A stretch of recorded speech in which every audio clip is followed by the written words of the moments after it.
So T and a few other people here already gave an introduction for Jennifer. We're really excited to have her. She's back in town after lots of travel. Serial entrepreneur, been involved in tons of Pasadena startups. I think 20 companies total you've been part of, startups. So we're gonna hear her story of traveling, her gap year, which is my favorite word ever. So Jennifer, come up on stage.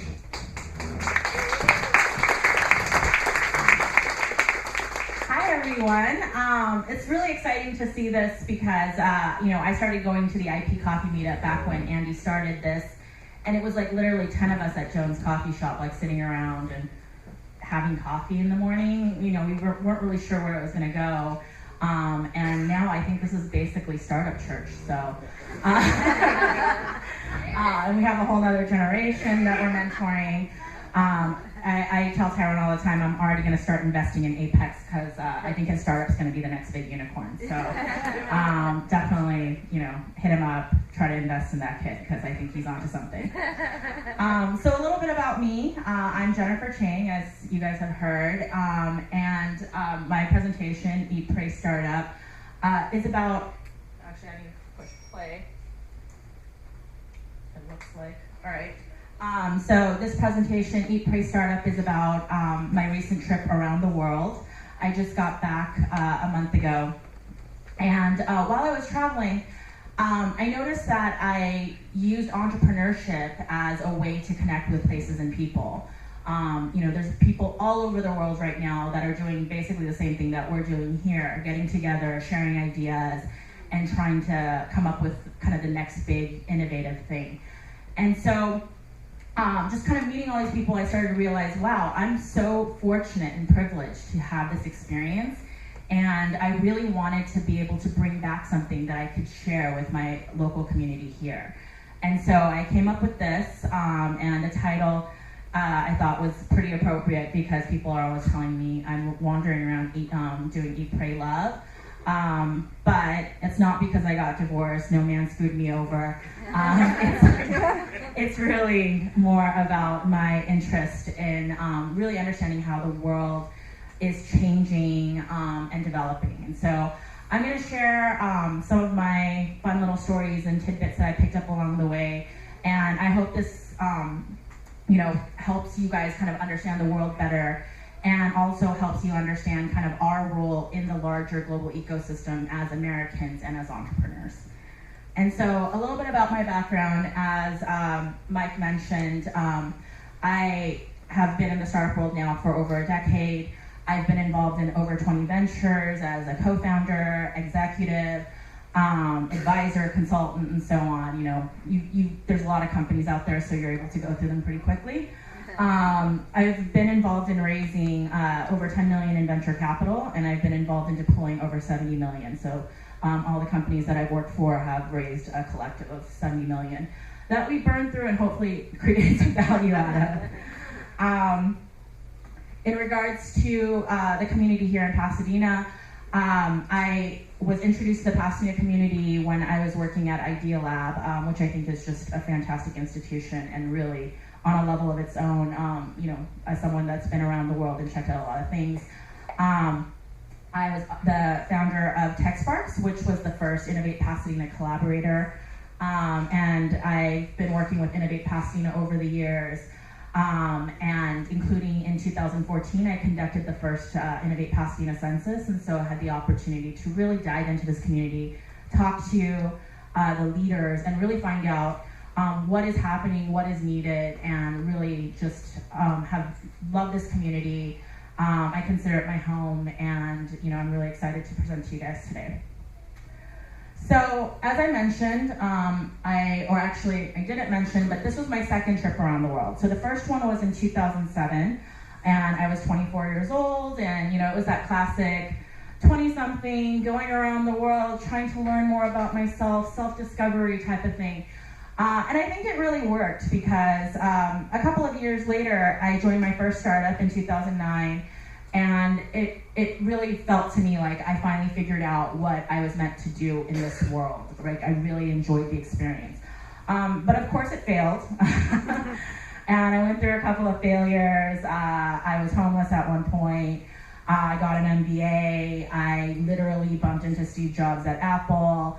And then in 2017, I reached a major milestone in my career when a startup that I helped start here in LA called FanBread was acquired by a San Francisco company. And so after FanBread, I was like, I just don't have the energy to get back into starting a company. And the tech pay was just increasing so rapidly that I chased that up to San Francisco, and I moved there to join a startup there. That was a little bit further along and had a lot of funding. And then I was recruited back down south to LA to join a Sequoia-backed startup. And then in 2018, I was fired. So didn't get divorced, but I did get fired. But female CEO, so still not a man here. And so, you know, I found myself last year, 35 years old, I'm single, I'm childless, I have a lot of flexibility, I had some money in the bank. And I thought, you know, why not? Let's go back around the world. So this is where I went. You can see all the little dots, and you'll notice that the map looks a little weird, and that's because I went west. So I went from this direction and all the way across back home here to LA. And that was a 6-month trip that took me across over 17 countries. I say 17 plus because I don't know how you count countries, who's sovereign, who's not. It's very kind of ambiguous these days. It was across 35 flights, and I racked up 45,000 miles just flying all over the place. Below here is a bunch of cities that I went to, but you know, I'm gonna kind of start by talking about some of the places that I went, and I'm gonna kind of, what I decided to do in this section was, when I went to these countries, I started to kind of like notice some things, and then I actually did some research, went in and got some data to back it. I'm kind of known for just making these, what I call broad generalizations, because I'm Jen. But this time around, I actually have some data to support me, and so let's see what I came up with. So we're gonna start on this trip with China, and China is like pretty much the most important economy in the world for us as Americans to watch. You know, it's been growing really rapidly and it's changed so much. So I first went to Shanghai in 2002, so it's been about 17 years. And I've gone back and forth many times over the years, and I've really watched this country grow up. And the thing that I have to say about this most recent trip to Shanghai was, Shanghai is really expensive. When I first went to Shanghai, it was very much a developing country. So, you know, I could go to Starbucks and no one could afford a $4 cup of coffee, so it'd be quiet. Now Shanghai has the largest Starbucks literally in the world. There's 3 stories and there's a line in front of it to get in. And it's pretty much as expensive as New York. You can have, you know, pretty much everything you can find in any developed city. And so Shanghai is expensive because it's caught up to the world. It's now a developed economy. And so when you look at the numbers, you'll see that GDP per capita in China in 2002 when I first went was about 1,150, and now it's at 8,800. And mind you, Shanghai and the other, what they call tier 1 cities, so like kind of the big metropolises that develop first along the coastline, are, you know, more like 2 to 3 times X what's actually happening in the overall trends in China. And so really, these numbers for Shanghai, I would kind of like double or triple them, and you're probably closer to what it actually is. So why this is really important is that in 2018, China posted the lowest GDP growth in 28 years. It was only 6.6%, you know, only. And as Americans, that's still a pretty big number. But that being said, I think, you know, the reason this growth rate, which was at 10% plus for the last 28 years, is starting to decline, is because you're seeing these major tier 1 cities like Shanghai catch up to the rest of the world. That leapfrog in productivity, it's becoming harder and harder to attain. There's still a lot more of China to develop, but kind of that big, massive, immediate growth in the major cities is starting to slow down because they've reached parity with the rest of the world. And I think this is really important for Americans to understand, because as China becomes more and more developed, they're going to focus less on productivity, like manufacturing, and so on, and they're going to think more about innovation. And we're already seeing that in regards to how the PRC is changing policies and thinking about the next kind of wave of growth in their country. The other really interesting thing about China is that they've provided their neighbors with a playbook. And it was really evident of that when I went to Vietnam. So Vietnam, this was my first time there, but I felt like it felt really familiar. It reminded me a lot of Shanghai in 2002, or I'm also Korean American, and I've been going to South Korea since I was born in the 80s. And it reminded me a lot of what growing up in Korea in the 80s was like. And so I dug into the numbers, and I actually pulled them. And it turns out my hunch was actually pretty spot on. So if you look at Vietnam today, their GDP per capita is around 2,000. And if you look at South Korea, when I was born in 1983, they were also at about 2,000. And if you look at China, as I mentioned, it was about 1,150. But in Shanghai, it would probably be about double that. So you're, once again, looking at around 2,000.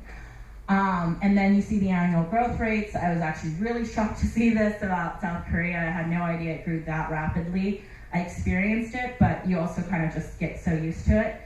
And if you look at South Korea today, their GDP per capita is at 30,000. And so that's pretty remarkable. They've gone up 15x in my lifetime. It's something that I've witnessed, but to really see the numbers was pretty astounding. And I think when you look at Vietnam, while it's growing slower, they have been posting over 5% growth per year since 2010. And they have a population of 90 million, which is almost double that of South Korea.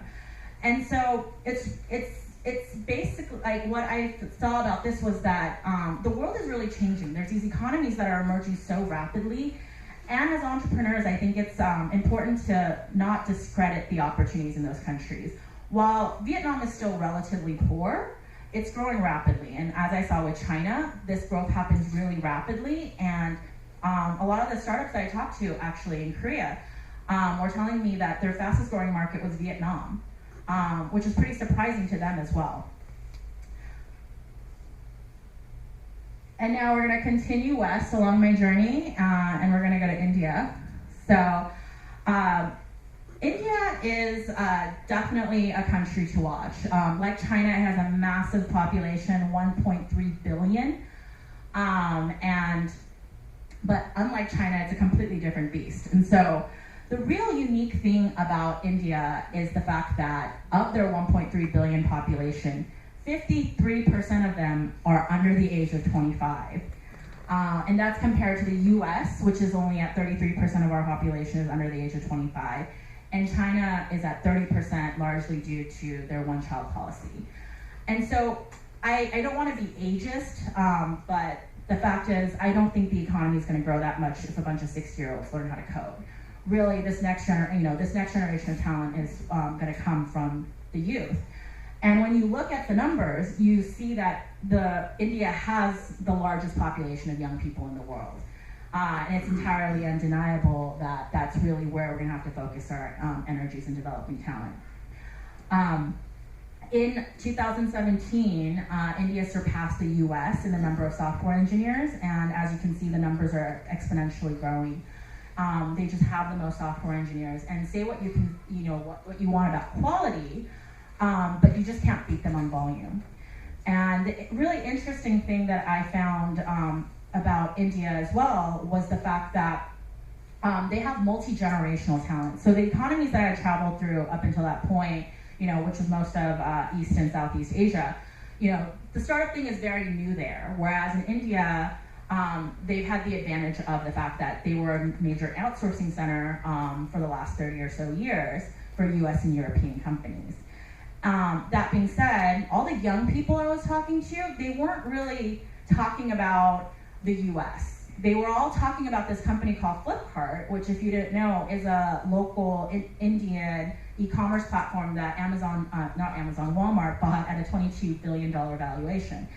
And so this young population of India aspires not just to be part of an outsourced team in India, for a US company, but they want to build their own startups. And so that's going to have a lot of implications in regards to rising costs because we're actually competing with local companies. And it also has to, it's also going to change the way that US companies think about how to leverage Indian talent.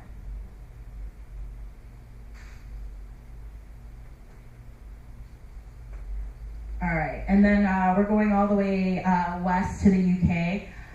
So I lived in the UK for grad school over 10 years ago, and hadn't been back in a while. And this time I was really surprised just by the level of automation that you see in London. There's very few cashiers, almost everything is self-checkout. You see this trend kind of throughout Europe, less labor, more automation. And then the other really cool thing about London was I never pulled out my wallet because you could pay for everything with Apple Pay and Google Pay. It was just drastically different from my experience in the US. And so I looked into the numbers and I found this from 2016, which shows that the UK had 23.3% of their transactions were contactless, compared to the US at 0.3%. And this trend has only continued. As of 2018, more than 50% of the transactions in the UK are contactless. And meanwhile, the US lags behind. We're on par with more like India. We're one of the worst. I think this is a really interesting trend to see, and I think it's very important for entrepreneurs to understand as well, because we look at countries like the UK and think, hey, they speak English, they have a similar culture, they're just like us. But when you look at tech adoption, it's drastically different. And so when you're thinking about localization, when you're thinking about building products, when you're thinking about an idea that you might have, and you're like, yeah, it can't work here because we don't have contactless payments. Well, just jump over to the other side of the pond, and they do. So there's a lot of different options when you think globally versus when you think locally.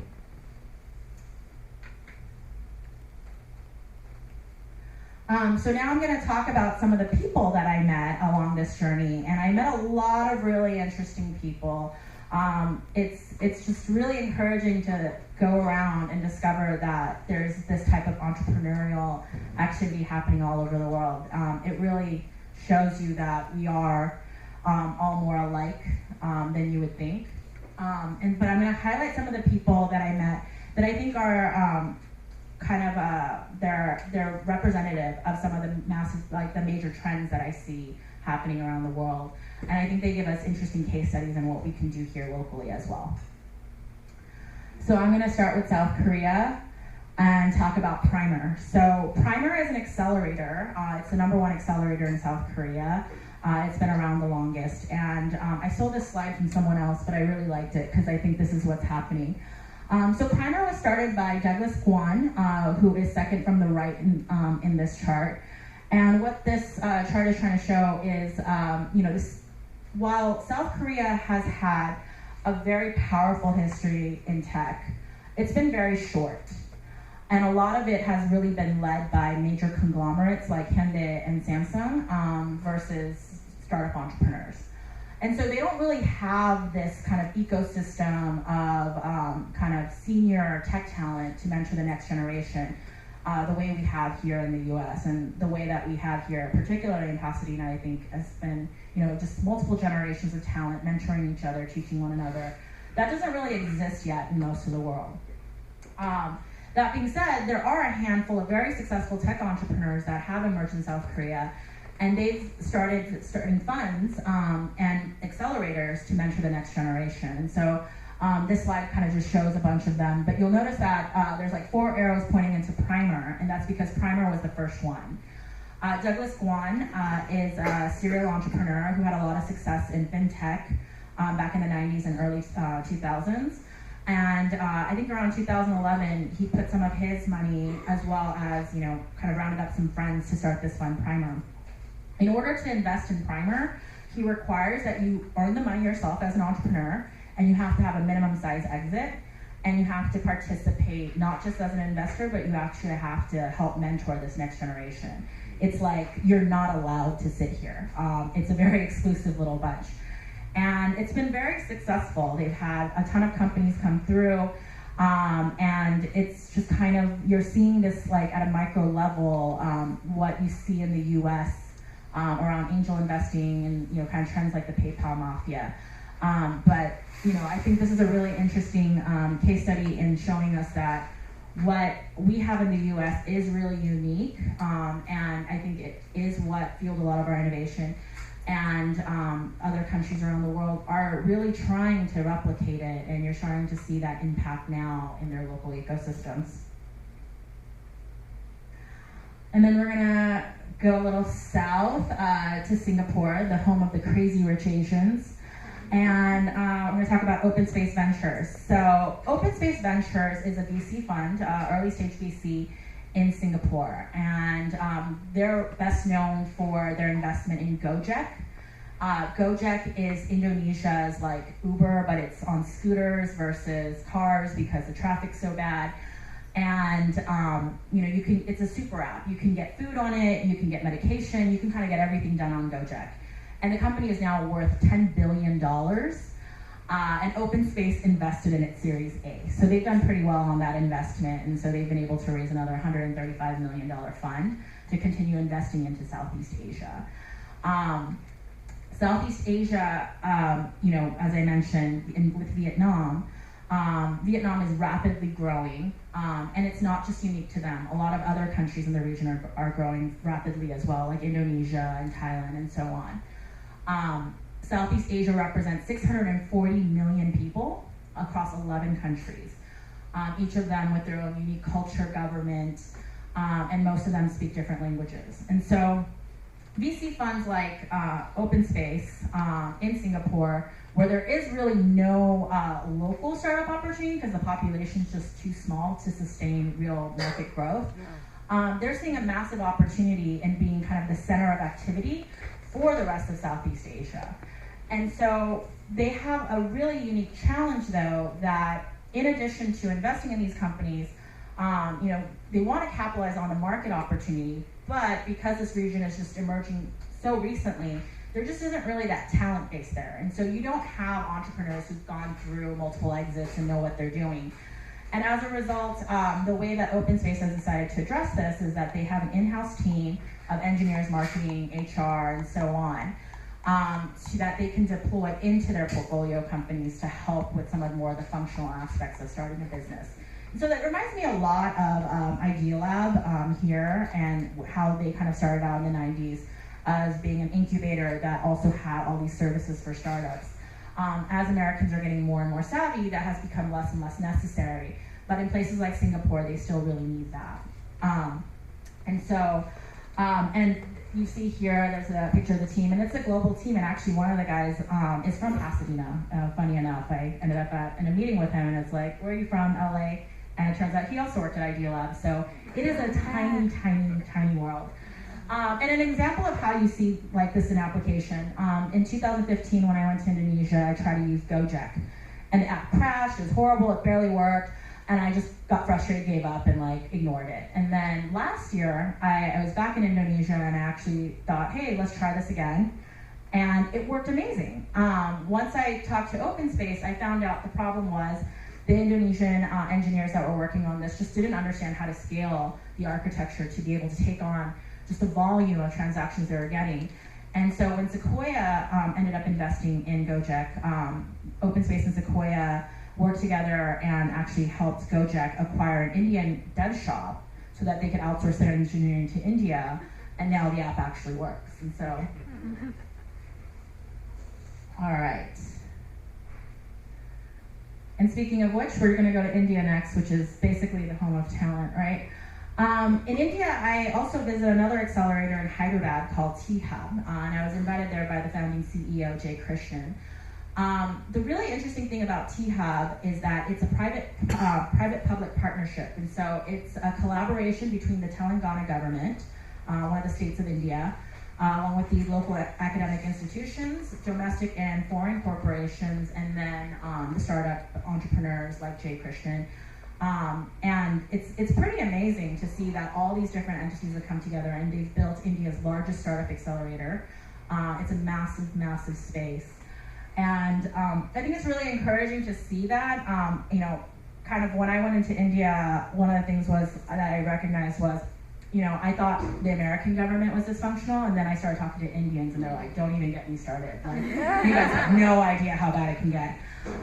But T-Hub is a really great example of how government and corporations can come together to start something really unique. I think Innovate Pasadena is another example of that as well.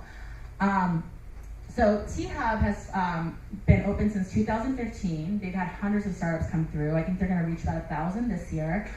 And they found a lot of success in a model which they invite corporations to come in with like their problems and initiatives, and then T-Hub will match them with local entrepreneurs who are already working on solutions. And so some of those kind of companies that have come through, you can see in this photo here, Samsung, Qualcomm, HSBC, Cisco. A lot of these massive, Fortune 500 companies are going to India to solve their problems.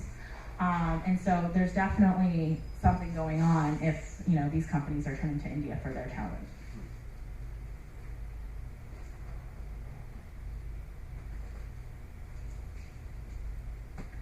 All right, now we're going to Israel. So I really wanted to go to Israel on this trip, even though it was incredibly difficult to get there when you're going west.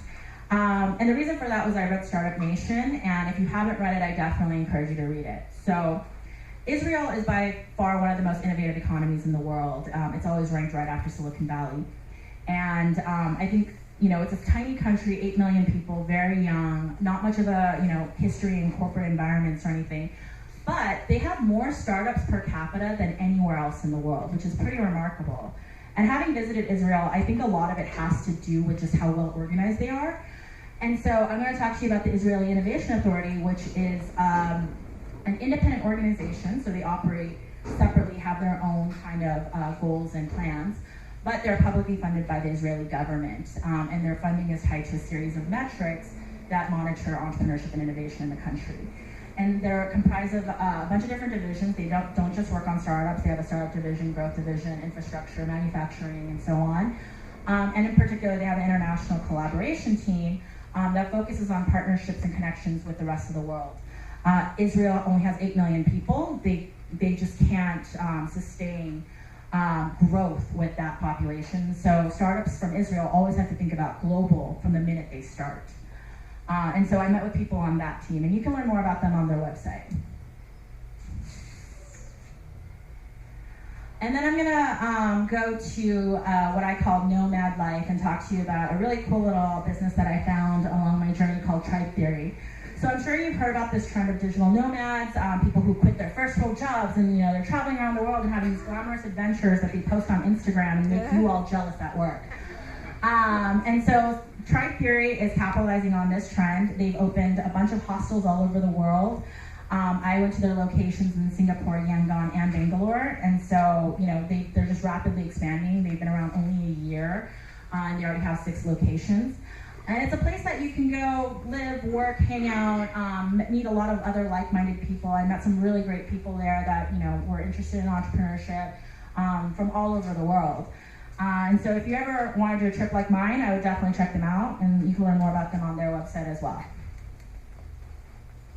All right, so I'm gonna kind of go through some of my learnings that I wanted to share with you on this trip as well. And I don't know why this slide keeps doing that. I have problems with this particular slide. I don't know why. But yeah, all right, so I can't get to that slide, but I'll just say it. The first point that I wanted to make is that we can't take our lead for granted. The US is still by far the #1 economy in the world. The US is still the leaders of innovation. Silicon Valley is still #1. There's nowhere like it in the world, although I would say Bangalore is pretty close. And that being said, I think we need to really hold on to our place. If you look at the front runners, which I would say are Israel, China, South Korea, and Singapore, a lot of their growth is happening as a result of government. Government is driving a lot of initiatives to encourage innovation and entrepreneurship in their countries. And here in the US, I think we've managed to create this ecosystem in spite of the government rather than with the government. But that being said, there's something really interesting and organic about the communities we've built here in the US. And I think it's really important we don't take that for granted, that we push our governments to do more to encourage entrepreneurship and support entrepreneurs in this country. And I also think that we really need to continue creating organizations like Innovate Pasadena, investing our time into them, because they help the overall ecosystem and they push innovation forward. And then my second point was that entrepreneurship is travel is practice for entrepreneurship. And what I mean by that is, when I first decided to take this trip, I was kind of like freaking out. I was like, I don't want to take time off. I'm going to fall behind. I need to work, right? But when I took this trip, I realized travel has all this ambiguity, just the way that starting a company does. And I was practicing a lot of those soft skills, right? Patience, resourcefulness, focus. I had to kind of practice those things because I was in this environment where I didn't know what I was doing, which if you started a company, that's pretty much every day as an entrepreneur. And so when you think about work, I would really encourage you to not just think about sitting in front of a desk, but think about activities that help you become a better manager, that help you become more resourceful, and practice those skills as well. And then my last point is just something that I discovered personally, which is stop talking about what you should do and what you will do. You have those product meetings where you're sitting around talking about what's the next feature we're going to develop. And you don't reach consensus, you just keep talking. My policy has always been, okay, let's stop talking, let's just go test it.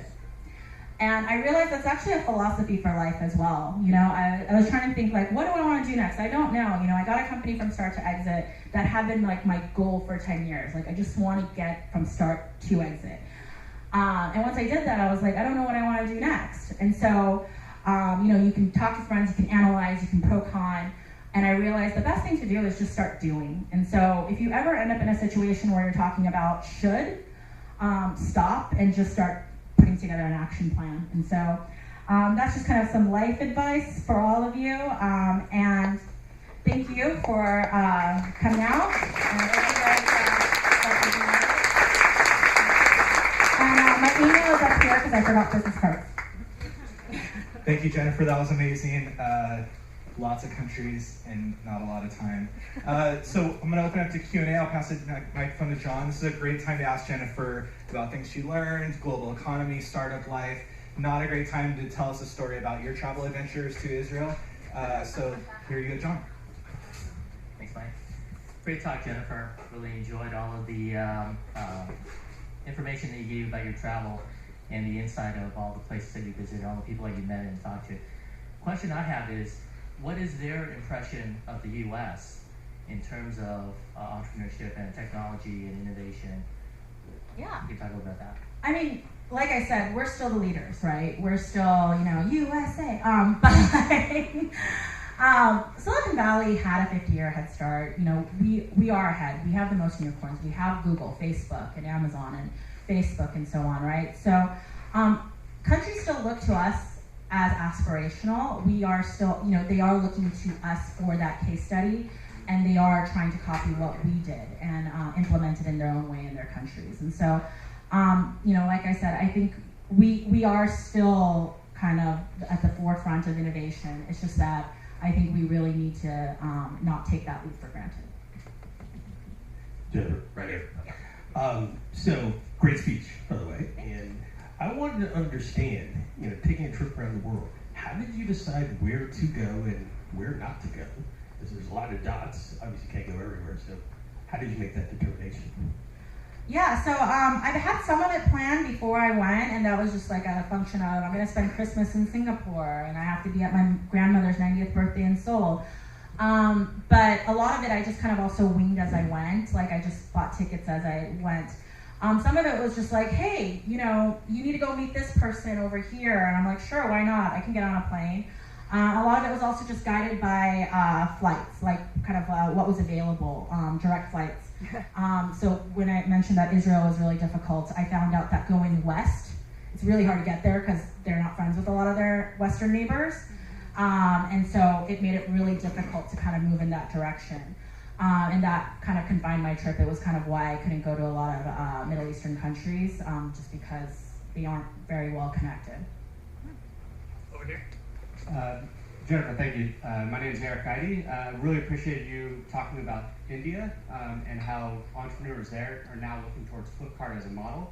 That hasn't always been the case. In fact, Indian entrepreneurs used to want to work for big companies. And so I was hoping just more broadly, if you could talk about the culture of risk-taking and entrepreneurship in some of the other locations and how that might support innovation in those locations. Yeah, that's a really good question because as I was going through East Asia and Southeast Asia, a lot of it was like people who are entrepreneurs for the first time. A lot of the ideas were, I saw this work in America, so can I do it here? Or digitizing things that have always worked in their economies, right? There wasn't as big risks. It was really more capitalizing on the fact that these economies are exploding growth-wise, and so there's massive opportunity. Whereas I got to India, and I was getting pitched everywhere. I was getting pitched in Ubers, I was getting pitched at restaurants, like people, and everyone has an idea. And I do think India has much more of a culture of risk-taking. That being said, crossing the street in India is very risky, so they're used to it. And so I definitely think that is a big component, and I think the East and Southeast Asian economies will be more comfortable with risk as they have more success. But of the countries I went to, I think the risk-taking was probably, India was a big one, and of course Israel as well, similar situation. It has a lot to do with kind of the environment and the fact that these people have kind of systems that encourage risk. Oh, yeah. Excuse me. Hi, Jennifer. My name is David Glassberg. I'm of the older generation. And I didn't hear anything about Japan. Okay, from my understanding, Japan is a very sophisticated, not only tech-savvy country, but in general, an exporter of technology applied to production of different things. And so is Israel, where they start with the tech and apply it to different technologies. Now, I didn't hear anything about Japan, and I'd like to know if you know anything about it. So, I've been to Japan a few times, but it's really expensive, so I try to avoid it when I can. So Japan, technologically advanced, very sophisticated, very developed economy. That being said, I have a lot of friends that I've talked to in Japan, and their startup ecosystem actually isn't that robust. The common joke is, in Japan, if you fail, you have to kill yourself. And so it's just kind of an environment where people are very risk adverse.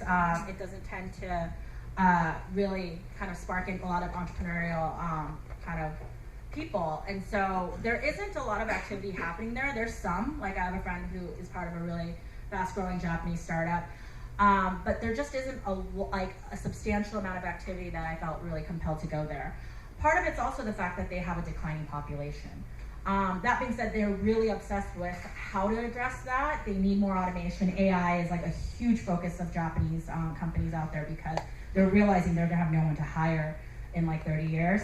And so you see them acting in the world not really as entrepreneurs, but you'll notice that they're the biggest investors, SoftBank being kind of the clear example of that. SoftBank has kind of fueled most of Silicon Valley. And my most recent stint to San Francisco, living there for a few months, I noticed that the Japanese were everywhere. They're out there trying to deploy capital. And so that's really more what I'm seeing with Japan rather than on the ground startup activity. Up here. Okay. I was thinking especially about South Korea when you were going through your talk, which was amazing, thank you. And I was thinking about how there used to be, and maybe there still is to some degree, the 5 families. And that especially with, any sort of U.S. investment, you're basically willing to invest for 5 families. And with the startup culture, you must really have some socio-political impact. And I was just wondering if you saw some of that, not just in South Korea, but other places you went to, like India, etc., and if you could speak to any of that. Yeah, so what she's talking about is a South Korean chaebol climate, which is, chaebol means just massive conglomerate. They own everything, Samsung, Hyundai. My grandparents live in a Hyundai building, they drive a Hyundai car, they go to the Hyundai department store for groceries, they get oil at the Hyundai gas station. It's everything is owned by Hyundai, and then my uncle lives in another bubble where everything he does is Samsung. And so it does tie into why entrepreneurship is happening there. Samsung represents about somewhere between 20 to 30% of the GDP of South Korea. It is terrifying for the government to deal with that because basically one company goes down, the entire economy is screwed. And so the government, under Park Geun-hye, which was the female president that got ousted, all that drama, they really focused on this problem of how do we create more entrepreneurs in this country to deal with youth unemployment and also to diversify our economy so that we're protected against Samsung. So the government was just kind of going out there funding everything. You can get $35,000 from the government for anything, basically. You're just going to go in and say, I have an idea, and they'll give you money. And at least office space, too. And so, but that being said, it's only $35,000, where's the rest of the money coming from? And it is coming from some of these families. These families are reinvesting into these VC funds. The founder of Hyundai, these are entrepreneurs. Hyundai started 70 years ago after the Korean War. And in order to give back to the community, he's funded a bunch of things, a lot of accelerators in the region. So in Seoul, I go to this accelerator all the time called Maru. And that place is funded by Hyundai, the nonprofit arm of Hyundai. They also recently opened another co-working space that I also went to, and this is like a social impact entrepreneurship space, also funded by the Hyundai Foundation. And so these families are reinvesting into the next generation. They are, helping to drive some of it. A lot of it is being driven, however, by the government.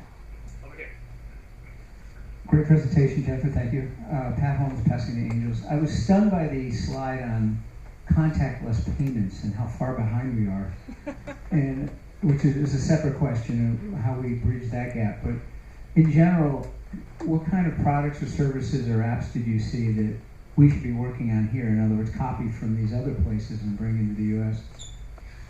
I don't see a lot of, I didn't see a lot of ideas that I felt like we could copy and bring here. I think there's a lot of things happening in Asia that we just can't even do. For example, last mile delivery is doing amazing in Asia right now. That's kind of a huge trend that you're seeing. A lot of the unicorns are really on that last mile in Korea, in China, in Singapore, Indonesia, and so on. And that has a lot to do with kind of the structure of their economies and their labor force versus ours, right? So you could do last mile delivery for very cheap in places like South Korea, where you do have a labor class that's relatively affordable to send out there, right? They need those labor jobs. Whereas in the US, we have a labor shortage here, particularly in places like California. And so we've never been able to address last mile in a real functional way while they can over there. So a lot of the ideas that I do see working overseas that we don't have here, it's usually a function of something that we're lacking as a society. My name's Gary O'Connor of CAWindEngine.com. Excellent presentation, congratulations. I wish I could speak as clearly and as quickly as you can. I have a question just as to how useful the Department of Commerce might have been in your travels all over the world, and maybe the International Chamber of Commerce. So did you interface with them very much? No.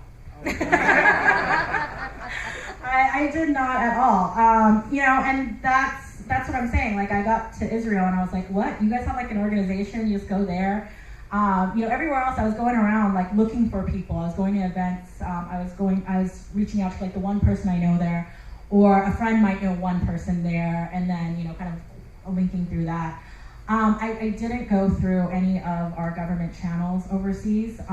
There just really wasn't a need to, nor do they seem to have any services that provide something like this. Our government compared to some of the others, it was an interesting comparison. Thanks, Jennifer. As you're talking about traveling and looking at different cultures, I've been seeing some slowing down of the bigger VC culture in America. So I'm curious if, as you went out, can you take a non-Western view of what you saw and look back in the other direction? Are there any cultural things happening or innovation or entrepreneurialism that is going to be the next generation of things that could potentially overtake the VC culture, or different viewpoints of how that entrepreneurialism can be done and funded? And did you see any little tidbits that... Yeah, I get what you're saying. So yeah, definitely like VC culture, right? Like in San Francisco, here in America in general, we're kind of like, we're like, you know, vulture capital, we're sick of it. And in Asia, it was just very much like, oh, VC, they admire it. They like still put it on a pedestal and like, you know, worship it. Then I got to India and they were just so cynical about VC. I was like, I feel like I'm back in America. So that was just kind of one anecdote to that. In regards to what is going to replace venture capital, I haven't really seen anything that I think will. That being said, I think you're referring to blockchain, and I did go to a blockchain conference in Singapore during this trip. I'm that nerd. I went to a conference on vacation.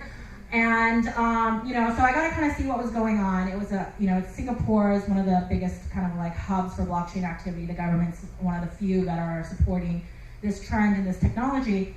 And so you have these people from all over the place with their cryptocurrency. I turned out to be very popular. I didn't know, but the largest retail investor community in crypto is apparently South Korean. Being bilingual is very important. But I still don't really see that replacing VC culture yet. I think there just needs to be a lot more done in regards to the infrastructure and how we think about crypto. For one, I think we need to think beyond the wallet. Like, everyone has a wallet, but it doesn't matter that you can store the money if no one wants to take the money. So I found that to not quite be at where I think it will eventually get. But at this point, you know, kind of traditional investment vehicles are still really what is driving everything. But like I said, a lot of the VC activity in Asia is actually tied in some way or form back to the governments. So like, for example, funds like Open Space, a lot of the early stage funds in Singapore, the initial investment was done by Temasek, which is the sovereign fund for Singapore. One last question. Oh, I just want, you're just so inspirational and great role model here for women. I was wondering about pay equity for women in your generation across the travels, and did you see them in high-level positions as well? That is a really great question. Yeah, as a woman, it's definitely a different experience traveling around the world. That being said, it's awesome. We're so outnumbered. Like at the blockchain conference, there was like one woman for every 10 men. And so I decided I'm gonna grab all the girls together. We created a Telegram group chat called Babe Chain with all the women at the conference. And after that, every person wanted to talk to us, because if you wanted women at your party, you had to go through one of us. And so, use it to your advantage, ladies. In regards to like the status of women in different countries, yes, it was a lot of men that I interfaced with. There weren't a lot of women. I was really excited, like South Korea, pay equity, men and women, I mean, it's worse than us by far. Women's rule, the common saying is after 35, you have no promotions. And so there aren't a lot of women in the ecosystem, but I was really excited to find a woman who's starting the first female-focused VC fund in South Korea. And so things are starting to change, and I met a lot of young women that gave me a lot of hope. Like these, they have a very different attitude. They haven't been beat down by the culture yet. Singapore actually is a very good example of where there is pay equity between men and women. But a lot of that actually has to do with another trend, which is that there's a lot of domestic help. And so Singaporean women, almost everyone has a helper at home coming from the Philippines or Indonesia that take on a lot of the household responsibilities, therefore women can focus on their careers. That's something that I think, you know, can be controversial from a Western standpoint. In India, in particular, I noticed this massive kind of separation between men and women. Women are on separate trains. Women are kind of, we have to go through a separate line for security. Women are like constantly protected. And it's something that resonates throughout kind of when you see men and women interact in India, like that they've been so separated that I think there can be friction bringing them together. That being said, the women are very intelligent, they're very educated. It's just that they've been so separated from men. They go to girls' schools versus combining them together. And that was something I thought was really interesting as well. But yeah, those are kind of some of the trends I saw, but definitely in the world, this is still very rare. I really did recognize my privilege as I was traveling and realizing that if I was born anywhere else in the world, I probably wouldn't have the opportunities to do this like I can as an American. Thank you, Jennifer.